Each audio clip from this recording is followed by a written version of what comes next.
여러분 안녕하십니까? 국무총리실 산하 김해 신공항 검증위원회의 최종 보고서 발표가 2달여 연기됐다는 소식 어제 전해드렸는데요. 이는 확장안에 대한 적정, 부적정 의견이 검증위 내부에서도 엇갈리고 있기 때문입니다. 그런데 국토부가 공항을 확장하면 소음 영향권이 대폭 줄어들 것이라며 검증위에 제출했던 자료가 지금 현재 활주로의 항공소음 영향권을 3배 이상 축소한 것으로 저희 MBC 취재 결과 드러났습니다. 황재실 기자가 보도합니다. 국토교통부가 김해 신공항 검증위원회에 제출한 항공소음 분석 자료입니다. 현재 김해공항에 70웨클 이상 소음 영향 가옥수를 5천여 가구라고 적시했습니다. 하지만 MBC 취재 결과 이 규모는 상당 부분 왜곡된 것으로 드러났습니다. 부산지방항공청이 지난해 실시한 소음 영향도 정기 용역 조사 결과에 따르면 현재 김해공항 주변에 70웨클 이상 소음 영향 가옥수는 17,000 가구를 넘었습니다. 국토부가 검증위원회에 제출한 피해 규모의 3배가 넘는 수치입니다. 산하기관인 부산항공청의 용역 결과를 스스로 왜곡한 셈인데 국토부는 6개월 전에 끝난 이 용역 결과를 지금까지도 비공개로 하고 있습니다. 김해 신공항 건설 때 활주로 하나를 더 놓는데 소음 영향권이 오히려 줄어든다는 주장도 비상식적입니다. 활주로 배치를 바꾸고 항로를 변경하면 2,700여 가구까지 영향권을 줄일 수 있다는 건데 항공청의 분석과 비교하면 무려 6배가 줄어들 거란 황당한 주장입니다. 소음 문제하고 공항 수요 문제는 이거는 이제 숫자 노름이거든요. 숫자를 이제 각자 이제 제시를 하고 거기에 논리를 개발해서 갖다 붙이면 충분히 논쟁이 되는 거죠, 그거는. 김해 신공항 검증위원회는 지난주 1차 의견 조율에서 항공소음 부분은 이런 국토교통부의 주장을 상당 부분 받아들인 것으로 전해지고 있으며 다음 주 한 차례 더 의견 조율을 갖기로 했습니다. MBC 뉴스 황지실입니다. 지난 2002년 129명의 목숨을 앗아간 중국 민항기 추락 사고는 국내 항공 역사상 최악의 참사로 기록되고 있습니다. 당시 희생자를 기리기 위한 추모식이 오늘 김해 돛대산 현장에서 열렸는데요. 참석자들은 김해공항을 죽음의 공항이라면서 김해공항 확장을 통한 신공항 건설에 절대 반대한다는 입장을 밝혔습니다. 류재민 기자입니다. 지난 2002년 4월 15일 짙은 안개 속에 김해공항 착륙을 시도하던 중국 국제항공 소속 민항기가 김해 돛대산 자락에 충돌합니다. 당시 129명이 숨진 이 사고는 국내 항공 역사상 최악의 참사로 기록됐고 김해 신공항 건설 문제가 제기된 결정적 계기가 됐습니다. 사고 이후 간단한 표지판과 돌무더기만 남아있던 현장은 사고 발생 18년 만인 지난 4월 위령비와 안내판 그리고 2m 높이 돌탑이 세워진 추모의 공간으로 정비됐습니다. 그리고 이 자리에서 129명의 참사 희생자들을 기리는 추모식이 열렸습니다. 추모식 참가자들은 김해공항의 위험성을 거듭 강조하며 공항 확장을 통한 신공항 반대에 한 목소리를 모았습니다. 참석자들은 김해공항 확장안을 정부가 고수할 경우 김해공항은 안전성이 담보되지 않은 죽음의 공항이 될 수 있다며 문재인 대통령도 약속대로 800만 부울경 주민들이 염원하는 가덕도 신공항 대안을 즉각 수용하라고 촉구했습니다. 오늘 우리가 갖는 이 추모의 시간은 새로운 안전하고도 안전한 큰 공항을 건설하는 이지를 모으는 자리이기도 합니다. 지역 정치권도 24시간 안전한 관문공항 건립을 위해 최선을 다하겠다며 힘을 실었습니다. 국제공항 또 큰 비행기들이 뜨고 내리고 특히 항공 물류가 늘어나고 있는데 좋은 기업 유치하려면 이거 필수적입니다. 그거 하려면 여기 안 된다라고 하는 것은 누가 봐도 좀 자명한데. 김해공항 확장안에 대한 검증 결과 발표를 앞둔 상황에서 지역 시민단체들과 정치권은 김해공항 확장안 반대를 위한 막판 총력전을 펼치고 있습니다. MBC 뉴스 류재민입니다. 다음 달 국제선 운항을 재개하려던 에어부산이 계획에 차질을 빚고 있습니다. 당초 중국과 동남아, 일본 등 순차적으로 노선을 열기로 했지만 결국 중국 한 개 도시만 일단 운영하기로 한 건데요. 코로나19 확산 우려로 아직은 인천공항으로만 해외 출입국이 가능한 상황이어서 인천발 휴양지가 적은 지역 항공사의 어려움은 계속되고 있습니다. 송광모 기자입니다. 김해국제공항 국제선 청사입니다. 항공편 정보가 새겨진 전광판은 꺼진 지 오래. 방문객이 없다 보니 입점한 상점들도 모두 문을 닫았습니다. 코로나19 확산을 막기 위해 지난 4월부터 해외 출입국이 인천국제공항으로 일원화됐기 때문입니다. 국제선 재개를 밝힌 지역항공사 에어부산도 계획에 차질을 빚을 수밖에 없습니다. 에어부산은 인천공항에서 중국 3개 도시와 대만 가오슝, 필리핀 세부 등 5개 노선만 취항 중인데 노선 검토 결과 결국 중국 선전 단 한 곳만 운항 재개를 신청하기로 했습니다.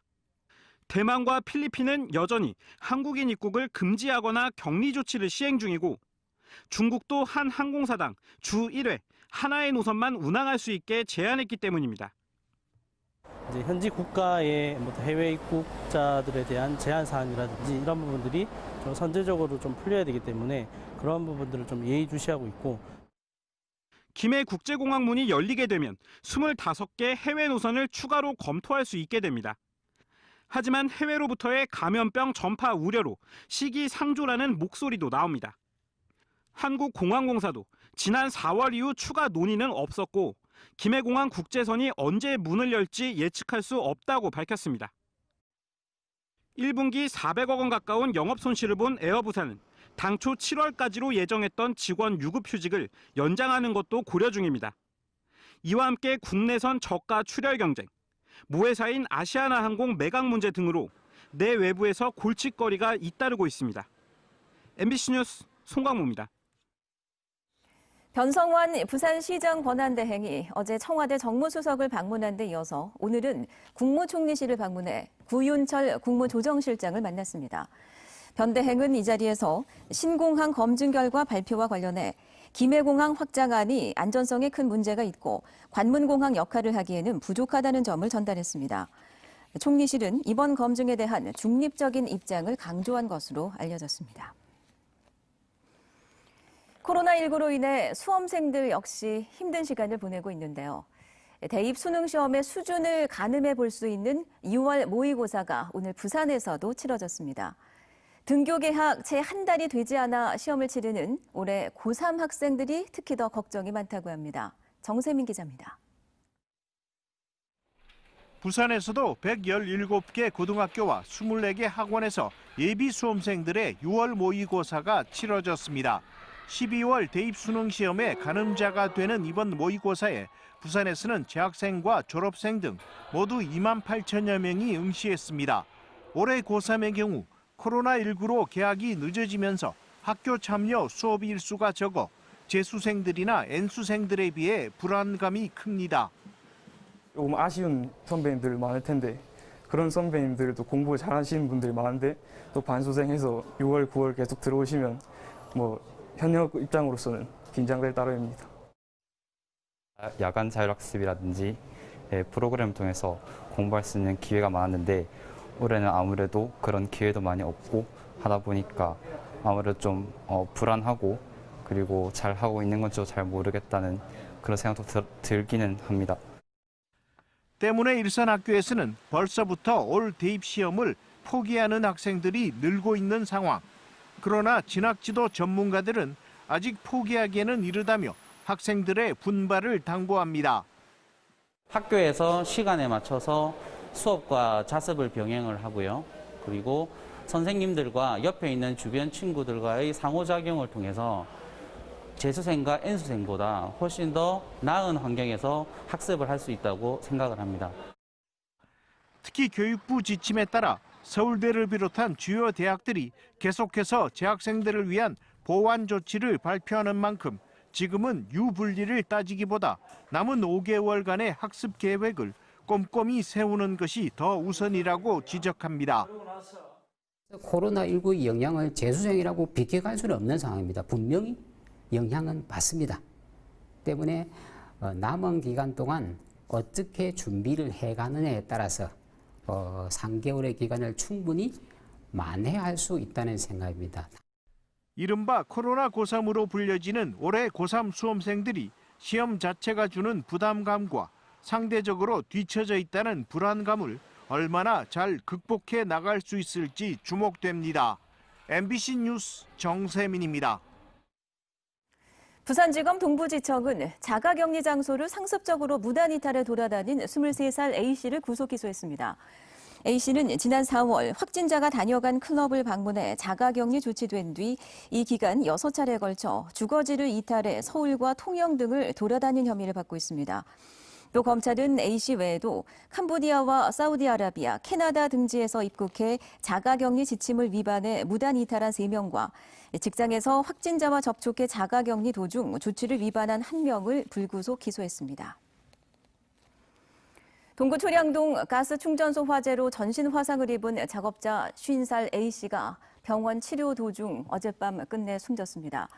이로써 가스 충전소 화재로 인한 사망자는 2명으로 늘었고 다른 작업자 1명은 병원 치료 중입니다. 경찰은 충전소 관계자 등을 상대로 정확한 사고 경위를 계속 파악하는 한편 안전수칙 준수 여부를 확인 중입니다. 어제 불은 새벽 2시 반쯤 동구 초량동의 한 가스 충전소에서 저장고 정기검사 작업 중 발생했고 작업 중이던 위탁업체 직원 3명이 숨지거나 다쳤습니다. 직원을 상대로 갑질과 모욕 행위를 한 혐의를 받는 이용관 부산문화회관 대표이사에 대해 검찰이 무혐의 결론을 내렸습니다. 부산지검 동부지청은 최근 이 대표의 모욕죄에 대해 무혐의 결론을 내리고 문화회관 측에 관련 내용을 통보했습니다. 부산지방고용노동청도 이 대표에 대한 갑질 제소 건에 대해 무혐의 결론을 내렸습니다. 부산문화회관 버스 기사로 일하는 A씨는 지난해 이 대표가 하급자라고 무시하고 정신과 진단서를 받아오라고 하는 등 인권 침해를 했다고 주장하며 국민신문고 폭로와 함께 사법기관에 수사를 의뢰했습니다.